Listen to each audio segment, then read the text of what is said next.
Farming food and fashion for a discerning world is serious business in Aotearoa, New Zealand. There are new opportunities everywhere just waiting for the open-minded. Sarah's Country shines a light on the matters that matter most. And here's your host, Sarah Perriam. Kia ora and welcome to Sarah's Country, where we take farming, food and fashion for a discerning world seriously here in Aotearoa, New Zealand. And what I love about my role in the bigger picture is bringing you the latest on the matters that matter most from the characters in the industry that are working passionately to drive us all forward, or hold those that aren't to account. Sarah's Country is a member of the wider Global HQ family, which includes titles such as Farmers Weekly, Dairy Farmer, and of course the incredible resources that you have at your fingertips, such as Agri HQ's market analysis and Rural Weather's weather analysis as well. We are in the serious business of being here for everything you need to know from our family of journalists, analysts, broadcasters and partnership managers, so you can be ahead of the curve in a changing world. I'm your host, Sarah Perriam, and we are live tonight, kicking off the week with another Newsmaker show on the top stories from this week's Farmers Weekly, with all the stories found online, of course, as well at farmersweekly.co.nz. Now, lockdown is back, at least for those in the Greater Auckland region under level 3, with the news of 3 community cases of the UK variant of COVID-19 last night. And sure, put the brakes on many's relaxing Valentine's Day. A sobering reminder of the South Pacific utopia that we do live in here in Aotearoa, New Zealand. Now, with wide open spaces that many farmers and growers may carry on their days unaffected, it is time to reflect that we are all part of this at play, and as disconnected as we feel from Auckland in the country, we too are very disconnected to Auckland and the importance of our largest city on our economy and its impact on the processing and marketing of our food and fashion. So if I can ask us all in the country to please reflect on the fact that we as a country and what we're going through to achieve collectively. Now, tonight's Newsmaker has a feeling of connection too, connecting our consumers and our producers to what is, I believe, a shared aligned value system around how New Zealand's production systems don't want to be at the detriment of the environment, the animal, or the people. New Zealand Merino Company has launched the apparel industry's first 100% regenerative wool platform in partnership with global brands Allbirds, Icebreaker and Smartwool. New Zealand Merino's General Manager for Markets and Sustainability, Dave Maslen, is going to join me here in studio shortly. And I have a lot of questions for him following our Regenerative Opinion Maker show that was extremely popular last week. If you've missed it, you can head to sarahscountry.com or, of course, on podcast to listen to the full 1+ hours of it. Highly recommend. And, of course, we're live here tonight to take your questions as well to Dave and the rest of our guests. Then, the rain we have all been waiting for in the north is finally coming, or is here. But will it be enough for the dry regions such as Northland and the Bay of Plenty and, of course, Hawke's Bay? Rural Weather's head weather analyst, Phil Duncan, will be giving us his latest weather forecast. And a new segment of our Sarah's Country live or podcast listeners for next week, I want to draw up a very special offer for you, a personalised weather forecast for your property from Phil Duncan's Rural Weather every Monday. So you need to email me, Sarah with an H, Sarah at sarahscountry.com. Why is it hard to predict the weather at your place? That's what I want to hear, and of course make sure you put in the address of your property, and that will make you go in the draw to be able to pull out a personalised farming report, weather report each week. And I actually have a whole box of these incredible enamel smoko cups that have proud to be a farmer. How cool would this be in your smoko room on the farm? So all you have to do, email sarah@sarahscountry.com. Why is it hard to predict the weather at your place, your address, and you are in the draw? Looking forward to the first one on Monday. Lastly, on tonight's Newsmaker show, the construction of a new oat milk extraction plant, providing new opportunities for farmers, expected to start in Southland within 18 months. New Zealand Functional Foods Chair Roger Carruthers joins us to explain what opportunities are on the horizon when we can see into alternative milk. Whether you want to call it milk or not, oat milk is on the horizon for many arable growers, and he's going to join us to see the scope of where this new industry could go. But firstly, we all know the need for farm environment plans now. It's generally pretty accepted in the rural community, but there's so much uncertainty over their implementation, and it's fueling unease. Beef and Lamb's leader for farm planning, Ron Pellow, will be outlining the importance of not only having a farm environment plan, but the steps that are going in place to make sure that it is more understood by farmers and growers, and that the industry is making the capability to implement them more accessible. This is Sarah's Country, produced in alliance with Farmers Weekly, the place New Zealand farmers turn to for a trusted source of in-depth agricultural journalism. Stay connected to the matters that matter most by subscribing to My Daily Digest at farmersweekly.co.nz. One of the first things you learn when you live out here is where to shop for the things you need to live out here. like electric fencing, or horse feed, or bee suits, children's chook food. Do you want a couple of these? or something stylish to wear. Not everyone's got stuff like this. But at Farmlands we do, and then some. So if you need anything to help you farm, grow, Milk, dredge, rear, come on in. because we're out here too.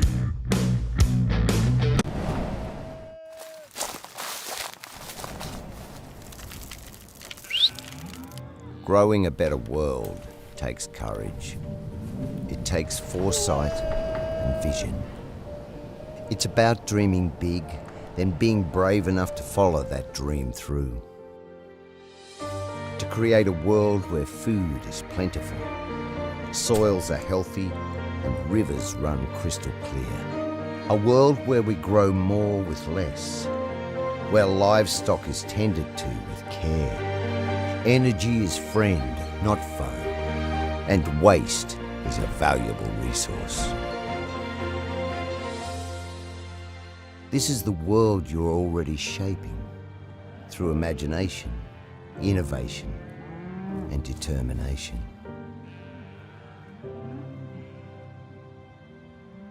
So as small steps become huge leaps, you move boldly forward.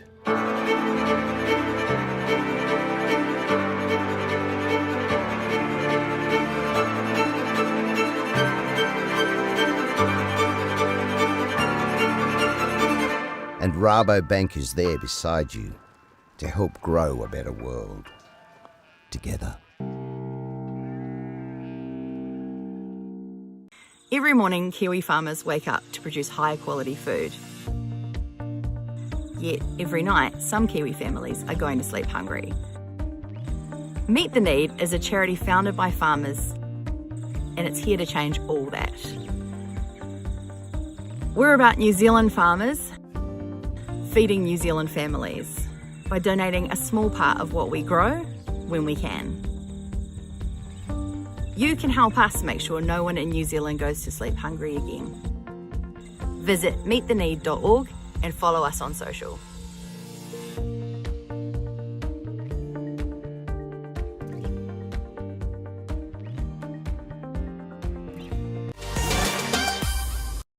Well, this week's front page story in Farmers Weekly, reported by Colin Williscroft, is that farm plans can add value for farmers. It's not just a box-ticking exercise. The need for farm environment plans is generally accepted by the rural community, but uncertainty over their implementation is fuelling unease. We're joined now by Beef and Lamb's leader for farm planning, Ron Pellow, in studio. Hey, Ron, thank you so much. Officially our first live studio guest on Sarah's Country, so thank you. You're welcome. Very nice privilege to be in that space. Absolutely. Hey, this is a story that's an ongoing story, farm environment plans. But there was a panel discussion, a one-day farmed landscape research centre webinar in Palmerston North recently. What was some of the key points that came out of that? It was a really good overall summary of farm planning and where things are at, particularly with the emphasis on the environment part of farm planning. Farm planning really is much bigger than the environment. Our focus to date has been farm environment planning. It's moving to be more documented, all-encompassing farm plans, and I think you'll see a lot more discussion about that in the coming months and time frame. And what worries me is about the capability to actually achieve the goals that Beef and Lamb have ambitiously set out to have all sheep and beef farmers having farm environment plans. There's been a lot of training of our rural professionals and the framework of getting accredited farm environment auditors, but we're still a long way to go. We are. It's a journey, and we've got to embark on that journey, and we should never use that fear of capability or capacity from stopping us starting that journey, preventing us starting that journey. There's a lot of really good people out there, and one of the things I think we'll see as part of that solution is getting on that journey and going into greater depth over time. So let's get started. Let's start documenting some of those parts of what we would like in our whole farm plan and our business plan, particularly with the farm environment criteria that we know and understand well. And as we go further down that journey, we can go deeper on those things that really matter to us individually, or as we might be guided to pick up perhaps from market opportunity or other criteria that might need us to go deeper with perhaps our land management units, our freshwater ecosystem health, or other criteria that we can really strengthen our business with through bringing it into our whole farm planning. Ron, I think that the key point I've taken out of it is that it says here too much uncertainty is disempowering. So basically the shutdown from overwhelm, so farmers just pause and do nothing at all. I mean, with so much uncertainty still around implementable policy, how do you have criteria we can action now today? I think we need to stay engaged with that discussion, but equally keep doing the right stuff. And if you're doing the right stuff and you're documenting it and you can verify what you're doing, then it's a tweak here and an adjustment there, an update there to perhaps amend with the detail that may come out in time on, for example, farm environment planning or freshwater farm plans, certified freshwater farm plans. But again, if we're doing the right things, if we're noting them down, if we've got good evidence of what we're doing, we're a long way down that journey to achieving the environmental outcomes, the business outcomes, the community outcomes that we're all looking for, that we all like to be part of. There is some things that you can't just tweak later, which is such as fencing waterways back at 5 metres when it may be ludicrous in the situation and may not be fully understood in terms of the slope ratios, etc. So therefore, how do you suggest that farmers see this as something tangible going forward when there's so much uncertainty? Yeah, I think again we get on and do the right things and document where we are today, document what we've got fenced today, have a plan in terms of how we're going to further fence off the things that really matter, and focus on the bits like the critical source areas of winter grazing. And that's more important than have we met the current numerical criteria that may be in today's media or not. Let's make sure we're doing the really important things environmentally, all for our wider business, for our wider community, because that's what will drive the outcomes that we're looking for. Just good management practice. And of course, Beef and Lamb have a lot of resources on the fundamentals of that online. When it comes to the council's approach, Waitaki District Council, Waikato, and Environment Canterbury, they have very different approaches. One is very much a bash with the stick at the front, and one is very much a guiding hand from behind. How do you work with councils and Beef and Lamb to make sure that everybody gets started at least? Yeah, look, I'm not sure that those descriptions are necessarily fair or appropriate. So let's just acknowledge that there are different ways of getting to the outcome we want, and some of those processes have come through different timeframes as well. They've been started at different times. Councils are learning off each other as well. We are engaged and will stay engaged with regional councils and farmers and the wider agriculture sector to achieve something that's implementable for all of us. And that's where we've got to be. We've got to do something we can all do. It's got to be manageable. It's got to be implementable. Implementable is the key word, and everybody has a different way of doing that. When it comes to discussions around the table with industry stakeholders, and Hawaka Ekanoa, freshwater groups, etc., how do you seem to get to a fundamental understanding where farmers feel like they're not being told how to farm? It's keep the dialogue going, it's keep the conversation going, and include the wider participants that are involved. And I think if you look at the intensive winter grazing group that formed in Southland, and the outcome of that was the wider agriculture sector working with some NGOs, working with regional councils and saying, there's some things here that we could do better together to get the environmental outcome we want. And that was much better. We weren't doing it individually, we were doing it together. And that's the kind of approach we've got to keep taking. And when it comes to our consumers demanding proof and evidence of our environmental stewardship, farm environment plans will be such a valuable tool, won't they? They are. They're another tool in the toolbox of validating what we're doing, how we're progressing on a journey together to deliver the environment we're proud of. Absolutely. And what more can be done? I mean, there has been, as I said, a lot of training around farm environment plans for rural professionals, a farm environment planner accreditation scheme, but achieving the right capability to be on the ground and support farmers when they may lack on-farm experience, in such a short time frame of the ambitions to have all sheep and beef farmers accredited. Is it 2021, 25? So there's a number of different time frames. Yeah. And the ones that are really critical are things like having all farms, not sheep and beef or dairy or arable, but all farms were to know the greenhouse gas numbers by the end of 2022, and all farms to have a plan to measure and manage those greenhouse gas emissions by the end of 2024. So those are the really kind of big timeframes that are there for all of us to work together. We've just got to keep creating good tools that we can use and make sure we're getting as much good data and getting as clear an idea of what those outcomes are as possible. And there will be some refinement over time. That's reality. But we're better refining from a position of a reasonably good starting point than trying to do it all at the last minute. So we're on that process and engaged in that together. How do we bring the cost of farm plans down? I think we need good frameworks that we can work together on where farmers can largely drive that documentation of their farm plan themselves and then work with external parties where they need to for either professional input or implementation where it makes sense. And that will keep that cost as something that is adding value, not a cost. And that's what we should be doing, is doing things that create value for us. So it's not an expense, it's an investment. We talk a lot when I'm speaking to the likes of the rural real estate agents about a farm environment plan, nutrient budgets, etc., being a huge part of due diligence now. And so farm environment plans can effectively add to the value of your property, could they not? They do for those of us who are buying and selling farms, but for the vast majority of farms where ownership is stable and multi-generational, that criteria isn't a driver.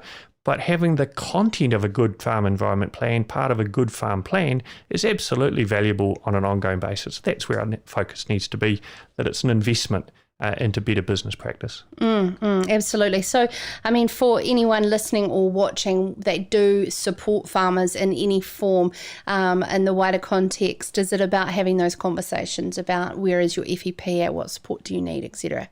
Yeah, it is, absolutely. And making sure that we leverage off the strength of our wider community, perhaps our catchment group, the network that we operate within, and recognising we won't necessarily have everything to the nth degree next month or the end of 2022, But together we're moving rapidly down that pathway of having documented plans around the things that we're being asked to do. Okay, so what I'm taking from that is very much that we're not going to get the certainty that we need. The goalpost will continuously move, so we have to continuously move with it and find a way to do it. I know Farm IQ is a tool that you can certainly use. It's already having a lot of data plugged into it, and therefore rather than standing still and going backwards, be proactive and look for those ways to be able to start to build up that information, and don't just wait till the councils catch up.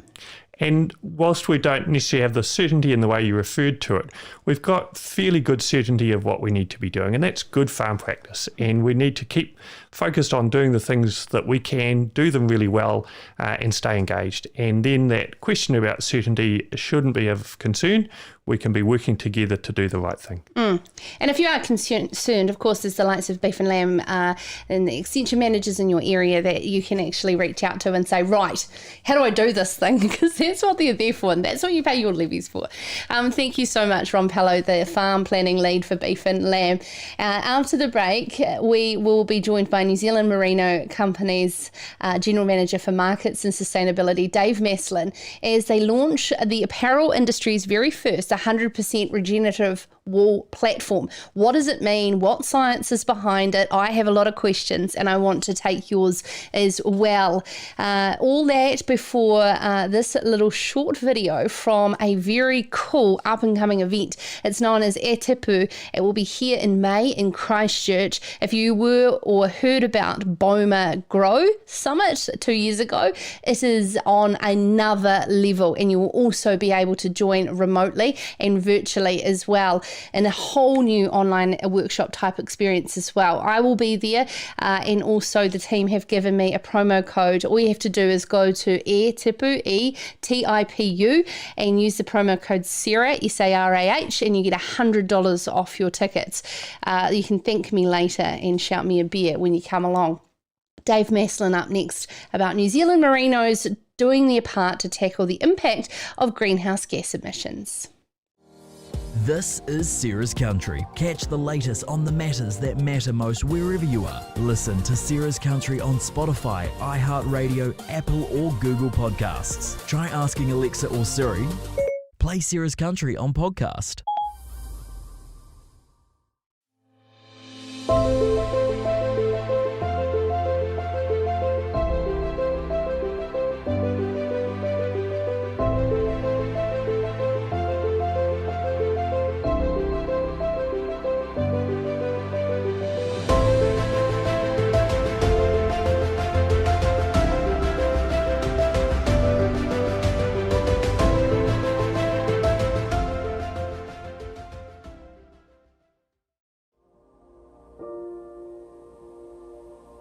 We're a large deer farm and very proud deer farmer at that.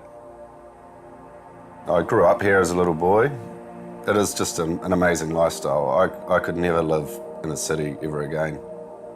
Just the big open spaces and just the peacefulness of it all. I think deer are very majestic, very intelligent animal. Having deer that are under pressure or anything like that, or overstocked, you know, they really don't perform as well. You should really be spreading them out on beautiful pastures, keeping them happy. A happy deer is a good deer. And good feed, you know, good grass.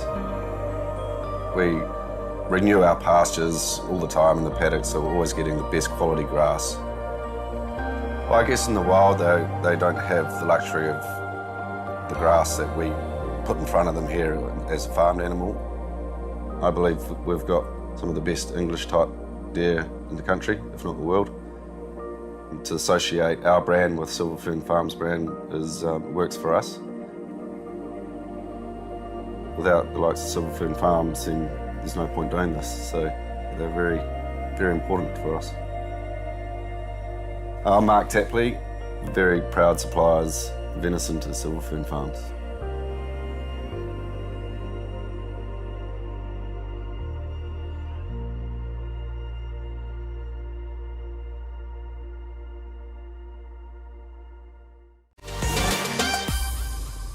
Well, New Zealand Merino Company launches the apparel industry's first 100% regenerative wool platform in partnership with global brands you'll know, such as Allbirds, Icebreaker and Smart Wool. They've all come together to announce this new regenerative platform, and they're going to be working collectively with 167 New Zealand sheep growers to create what will be the world's first regenerative wool, and of course it will represent 2.4 million acres, which is about 1.4 hectares in my calculations.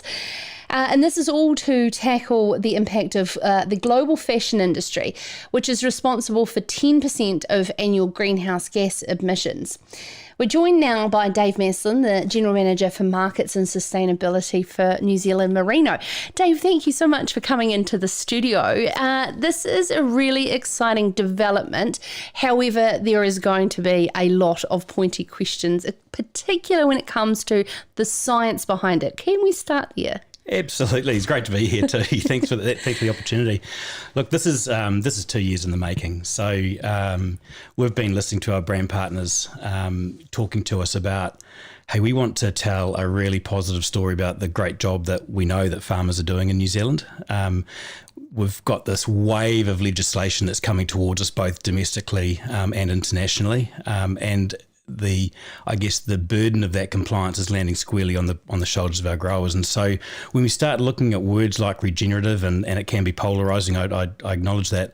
When we start looking at words like regenerative and really questioning what does that actually mean in New Zealand, for us what it means is that we're going to go on this pathway of continual improvement. We're going to not accept that where we are today is where we're going to be tomorrow. And I guess that aligns really well to, the philosophy of a lot of our growers. I'm yet to meet any of our growers that supply us who don't want to leave their business in a better place than it was when they took it over. So to your point, how do we actually demonstrate that? How do we prove it? And that is with science and with data. And a huge part of our investment over that 2 years has been around really deeply understanding a lot of the science around carbon sequestration, where is it being sequestered and at what rates? And some of that still hasn't been answered perfectly, to be clear. But unless we invest in that science, we're not going to get there. But also saying, when we talk about regenerative, or when we talk about ethical production, what are we actually talking about? So a big part of what we've done is working with scientists and farmers and brands, building an understanding of what are the key things we're actually talking about when we talk about regenerative. We've identified 15 KPIs that we expect our growers to demonstrate continual improvement against across animal welfare, environmental integrity, and social, which differs a lot from a lot of traditional people's views of what regenerative actually is. But we think decoupling community and people from a conversation around regeneration, around doing better for the planet, is folly. So we've got 15 KPIs across those platforms. A grower gets scored against their performance in each of those areas, and the regeneration piece is about being able to demonstrate continual performance, continual improvement over time. It's interesting. So the ZQ framework was already in place with the animal welfare, social responsibility and the environmental side. The ZQ RX is the next phase, and it really is about sequestering carbon. But 167 growers do live in a majority of an alpine high country environment where the farming practices differ a lot, and so therefore it could be pretty easy to tick that box already. Yeah, I wouldn't say it's easy at all. And of those 167, we've got a lot of growers in the North Island, in the hill country. So this isn't just about merino. This is about crossbred and strongwool as well. I think one of the big things we learned early on around the regenerative movement is that this has to be customizable to land type, to climate, to a grower's own capabilities, capital base, and so forth and so on. So there's no one size solution fits all. All of the conversations we've had with the experts around regeneration have been around a set of tools, a set of principles, not about saying, hey, here's 10 things you've got to tick, and if you do, you're going to be awesome. That's not what this is about. This is about saying, hey, I've got a really clear trajectory of where I want to get to. I've got a monitoring system to demonstrate whether or not I'm getting there or not, and I'm going to try some things.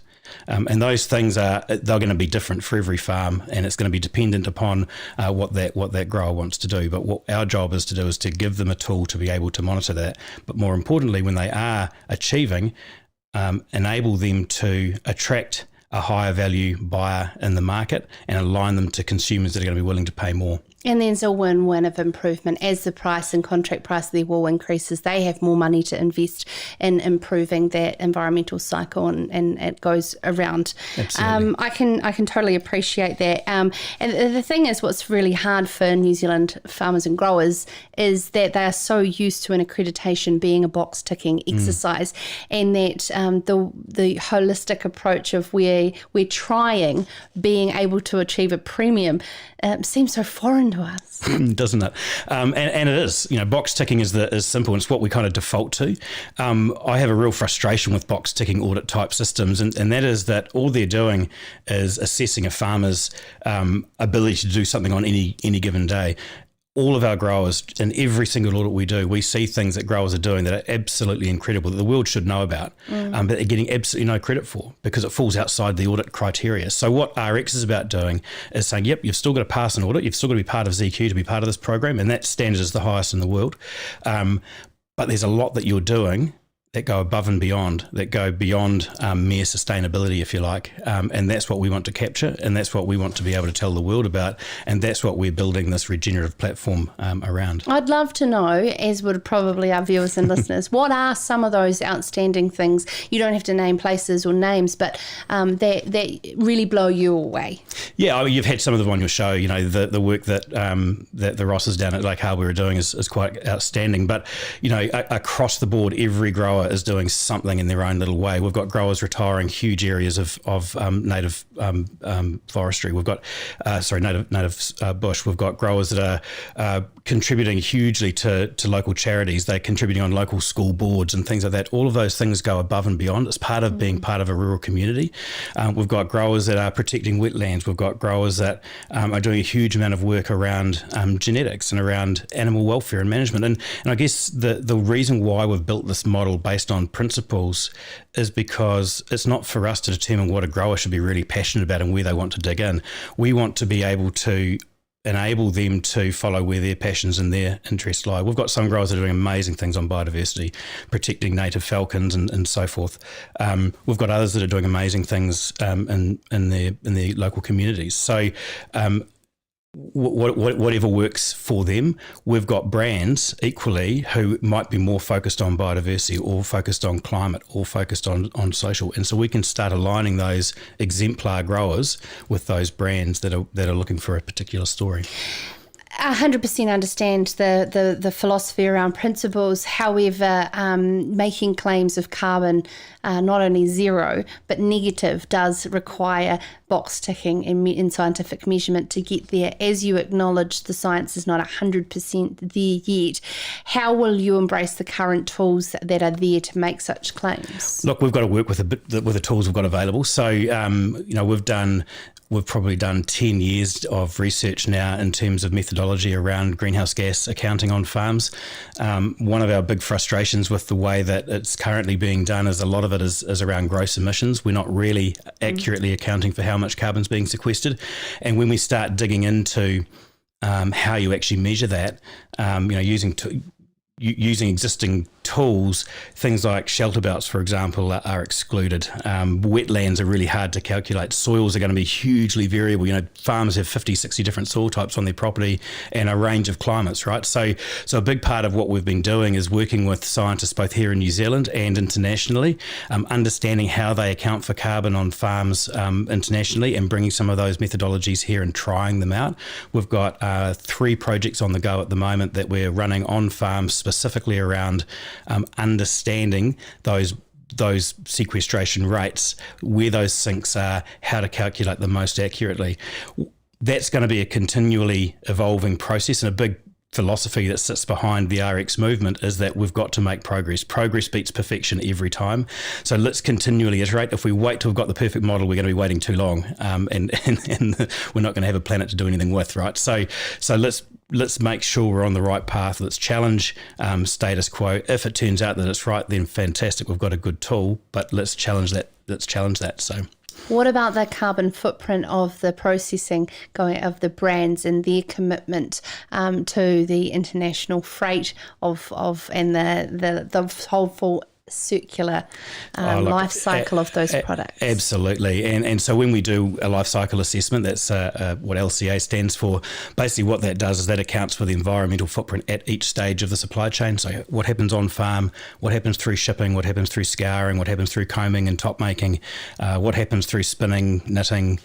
We've done multiple LCAs that go right through even to disposal. We've had a look at the impact of wholesale versus retail sales in America versus Europe, whether you line dry or use clothes dryers to dry your socks, that sort of thing. So, and we've done that in partnership with Allbirds, and we've done it in partnership with Icebreaker and Smartwool as well. And that methodology that we developed is now what's being used in a lot of the global setting standards. In fact, that research got published in the handbook of textile LCA. So if you're ever really struggling to sleep at night, you can get that textbook and have a read. But we've got to account for every stage. It's not just about what's happening on farm. And critically, we know that growers are sequestering carbon, and we know we're not accounting for it really as effectively as we could be. And so we want to dig into that science, and that's exactly what we're doing. Fantastic.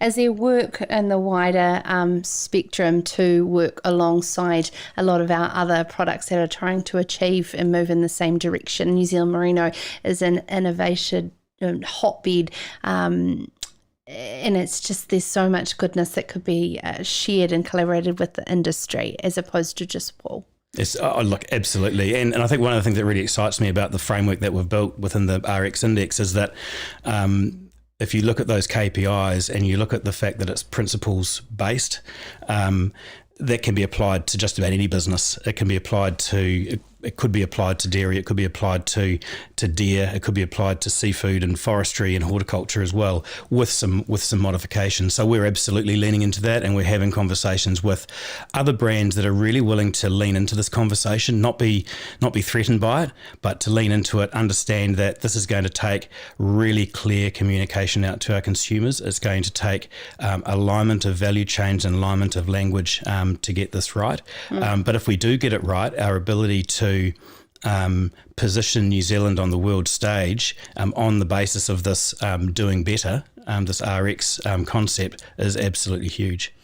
It's interesting you're saying aligning our conversation, and I'm assuming you watched our Opinion Maker show, and Professor John Hickford, who's representative of the science community here in New Zealand, came around to a conclusion of using the umbrella te taiao as opposed to carrying on the word regenerative that is a US fad, he says.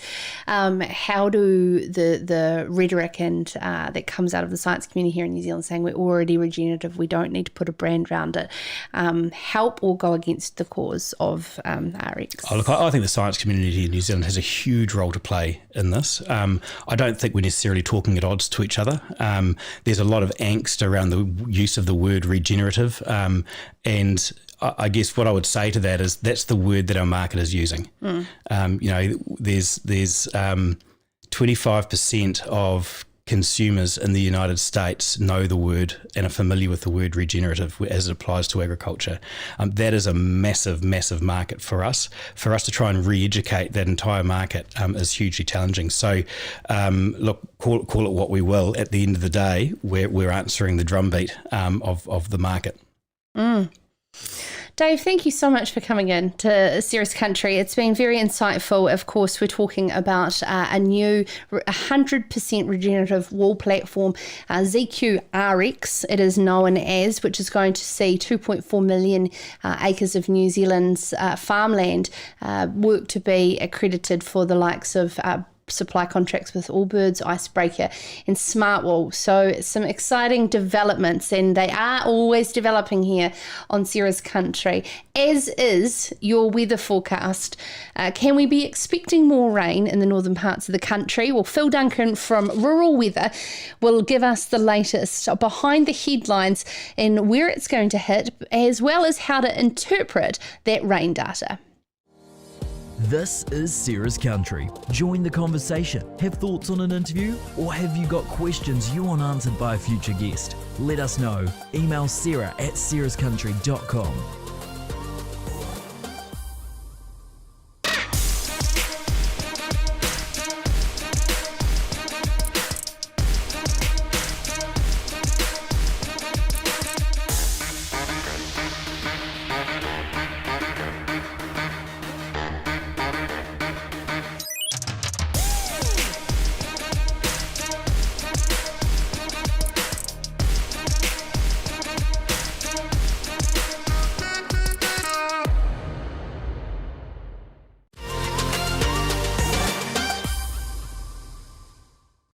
Well, as reported by journalist Hugh Stringleman in this week's Farmers Weekly, Northland is being gripped by meteorological drought or extreme dry conditions.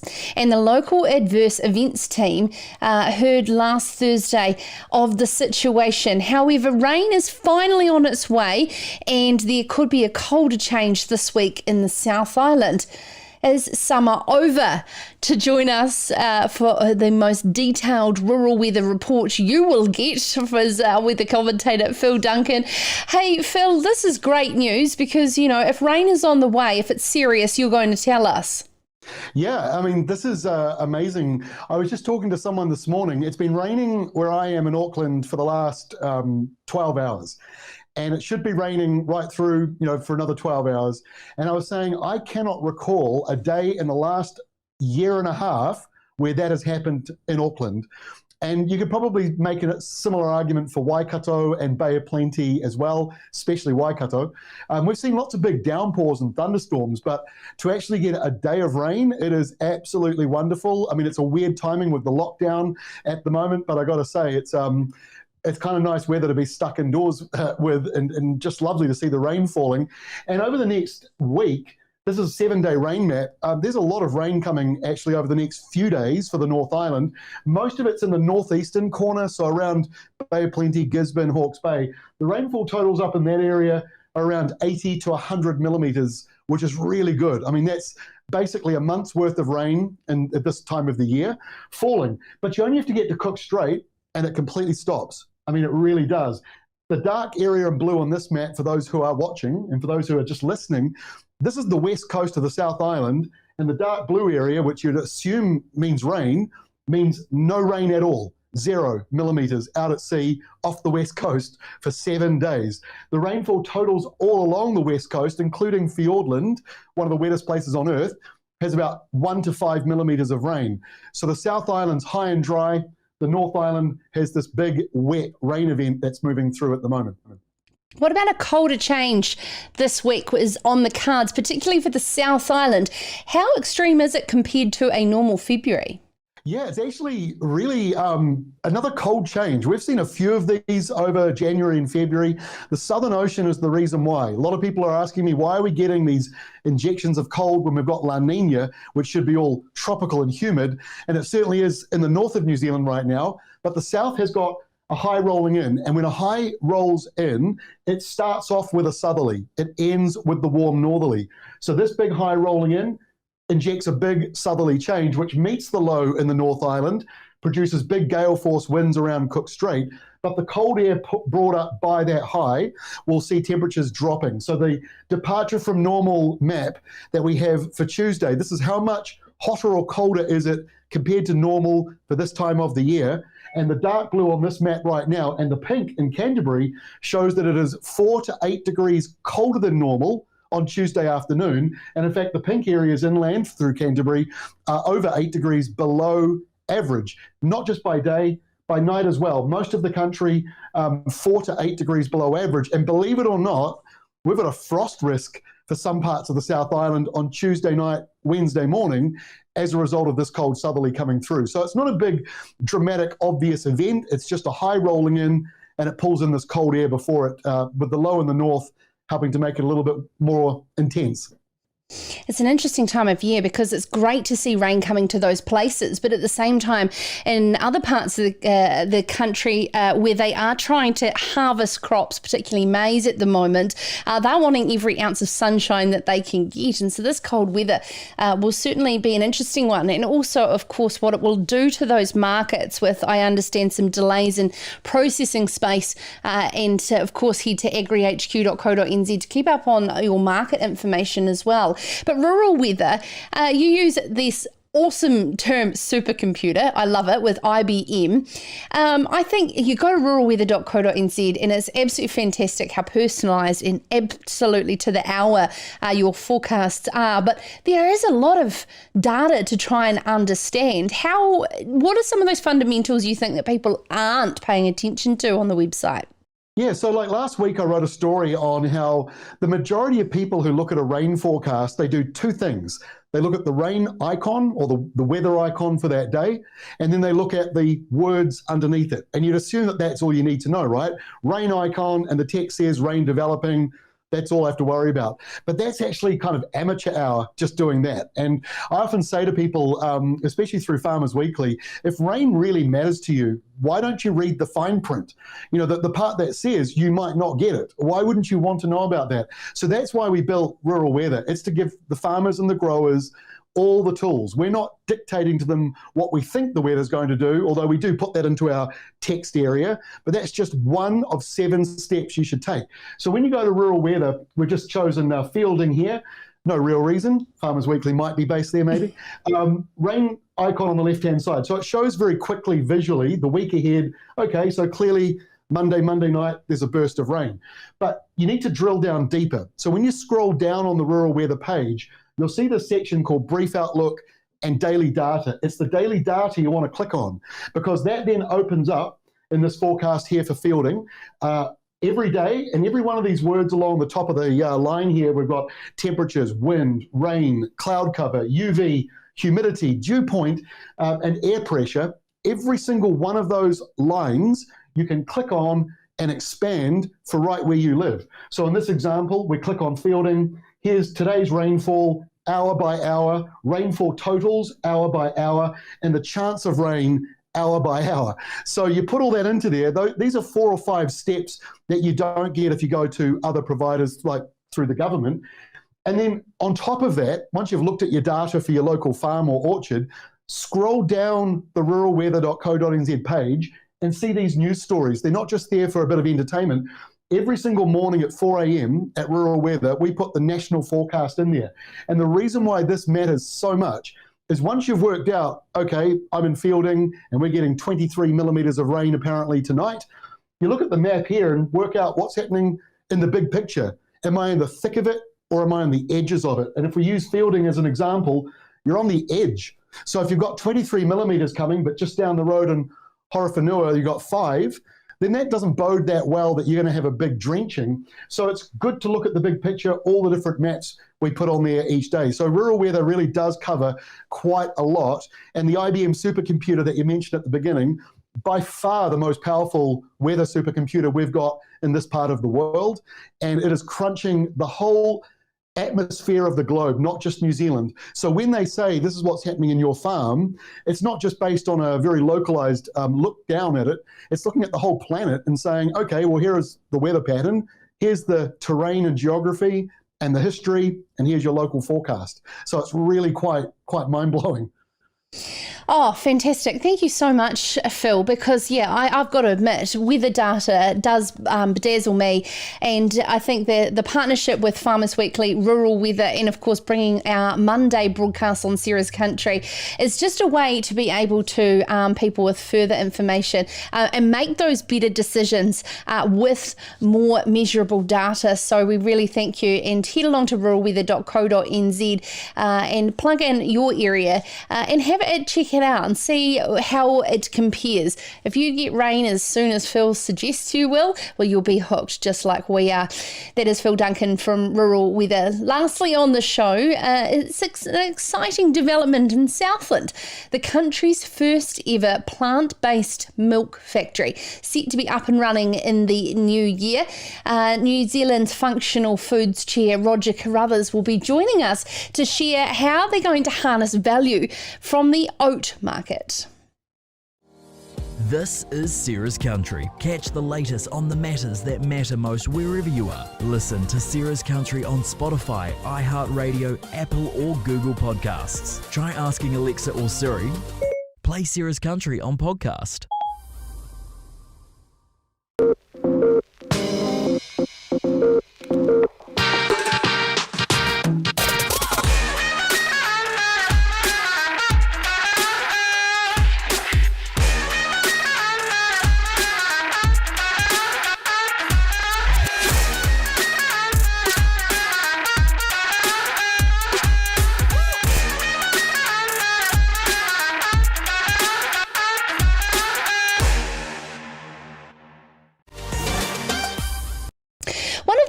important directions for New Zealand to move into value add is to move into more functional foods. And there is an exciting development uncovered by Farmers Weekly's journalist Neil Wallace in the construction of a new oat milk extraction plant, which will provide new opportunities for New Zealand farmers and growers. It is expected to start in Southland within the next year and a half and support Southland's regional economic development, kickstarting a new national industry.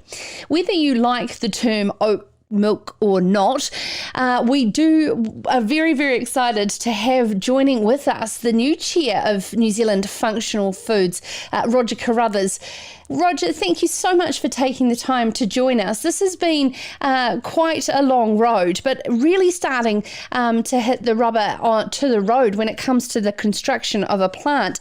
Could you let us know about, firstly, the Oat Industry Group and how collaboratively it's come about? The Oat Industry Group predates the formation of New Zealand Functional Foods and has been in place for a long time. New Zealand Functional Foods is very keen to work with the Oat Industry Group because we recognise that for this industry to get off the ground and to continue, we need to work closely with our key stakeholders, and the Oat Industry Group are very critical in that. So we've had a number of interactions with them, and they're very supportive of the project, as I'm sure you're aware. Could you determine for us the term functional and what that means? Because technically all food is very functional, and how alternative ways of seeing how we process our food has led to this. The oat milk project, I guess, is an interesting one in that the Southland, as you know, as I'm sure you're aware, is one of the best places in the world for growing oats in terms of the quality and the taste of the oats, and that's because of our climate here. And what we're looking at is growing a product and then developing that so that we can actually process the product in Southland where the best oats are grown, rather than the current situation where a couple of there's two major suppliers in New Zealand. Well, there's several, but two of the main ones that we're working with. One is shipping their oats over to Sweden to have them made into oat milk to ship back to New Zealand. Another one is having to buy oat milk from overseas to sell in New Zealand. So it makes logical sense that we grow that the product that's grown here is converted into oat milk here to develop an industry to supply New Zealand, and obviously export will be the main market going forward. What is the process from seed, working with plant breeders, all the way through to the supermarket? Well, it's working through the cultivars. So it's the individual developers of the seed. We'll be working with them to make sure we have the right cultivar that best suits our requirements. Then growing it in a way that we can understand how the product's grown, and we have traceability going forward. Then we'll have the product milled at Harrowways in Dunedin, and then going down to Southland to our plant in Makarua to be processed and made into oat milk. Then, and we'll be doing that on behalf of some existing brands, and potentially making white label product for other suppliers. And then we'll see how we go with that. And initially, we're expecting to produce around 20 million litres a year, getting up to 80 million litres. And of course, some of those is Otis Oat Milk in Dunedin and All Good Oat Milk retailer as well, quoted in this Farmers Weekly article. And so therefore, it's a very exciting opportunity that therefore it can grow into a major export market for us as well. What are the sort of job opportunities for Southland that you've modelled up? Well, initially we're thinking that there should be around 50 jobs, but if we look broader down the track, thinking about growers, thinking about people in the milling, thinking about drivers, etc., the industry could get up to around 2,000 people we see further down the track. That's fantastic. And let's talk about the environmental benefits of growing oats and how it can work in a sort of multi-land use environment with dairy and sheep and beef farmers currently, and therefore create a very sustainable, diverse portfolio for Southland farmers. Yeah, well, that's the main, there's three main drivers really of what we're trying to do here. One is provide alternate land use opportunities, as you know, particularly as we see more and more pressure on intensive farming models now, and the need to actually look at de-intensifying some of these models. And we see growing oats as an opportunity to give farmers a choice. As I've mentioned before, oats are the ideal product in Southland, and really we're looking at starting a new industry to provide employment and opportunities for people within Southland. How is your capital and investor appetite to get to this point, and what will be needed going forward? Well, fortunately, New Zealand Functional Foods was formed when Great South looked at forming a company, and we procured cornerstone seed investment from Sir Stephen Tyndall's company, K1W1. And that's enabled us to do a couple of things initially. Firstly, we're in the process of recruiting a chief executive. And secondly, we're embarking on the obtaining the capital we need for this project. And we're looking at around $48 million that's required. And we've engaged an investment bank in Christchurch to help us with that process. And not surprisingly, we've received a tremendous amount of interest from a number of key investors in a whole lot of different areas, and that we're very excited about and looking forward to that as we go through the fundraising process over the next few months. Will there be a way that farmers can invest in this value chain opportunity in any form of sort of farmer or supplier shareholding? We're still working through that. So we're not. We obviously want to have, as I mentioned before, a very strong supplier base, and we're keen on engaging with our farmers. We're still not quite sure what the best model to do that is at this stage. Our first priority is to get large capital input to enable us to build the factory, and then we'll think about that, I think, further down the track. Is there other processing opportunities in this type of plant-based protein, plant-based production systems that can therefore expand beyond oats? Absolutely. We're looking at other opportunities further down the track, and the plant will be designed so that we can do that. But initially our focus is on oats because that's where the need is at the moment. And as I mentioned before, with, as you said, All Good and Otis, who are keen to get supply from us, as are others. So that's our initial focus, but we're certainly looking at other plant-based foods and other derivatives as well. Roger, I'd love to understand the sentiment in Southland and when you've had a field day and brought together farmers and growers who could potentially be suppliers, because there has been a lot of discussion around, them feeling threatened around the word of milk and alternative milks. But do you think the general understanding from Southland farmers is that they can hedge a bit both ways? Certainly, we've engaged with oat growers. They're very interested in the opportunity. I don't see that there should be a threat from other farmers, and that, as I've said, this really provides an opportunity for alternate land use for dairy farmers, and oats fits well within the plant cycle that would suit the land use for a dairy farmer as an alternative to growing grass for a period of time to give the land a chance to rest or rejuvenate or whatever. So I think it's complementary rather than competitive. Absolutely. I understand Ag Research have a lot of work going in terms of a catch crop that is utilising oats to suck up nitrogen following on winter feeding programs. So this is a really exciting space, and I'm really looking forward to following your journey, and I think this will be just the first time that we speak on this, Roger. Best wishes, and thank you very much for the work that you're doing as the chair of New Zealand Functional Foods and bringing forward a processing facility for oat growers to capitalise on the growth of alternative milk trends. And oat milk being produced here in New Zealand is being shipped, the oats, to Sweden and brought back in the form of milk to sell as New Zealand grown. How about New Zealand made? That was Roger Carruthers there.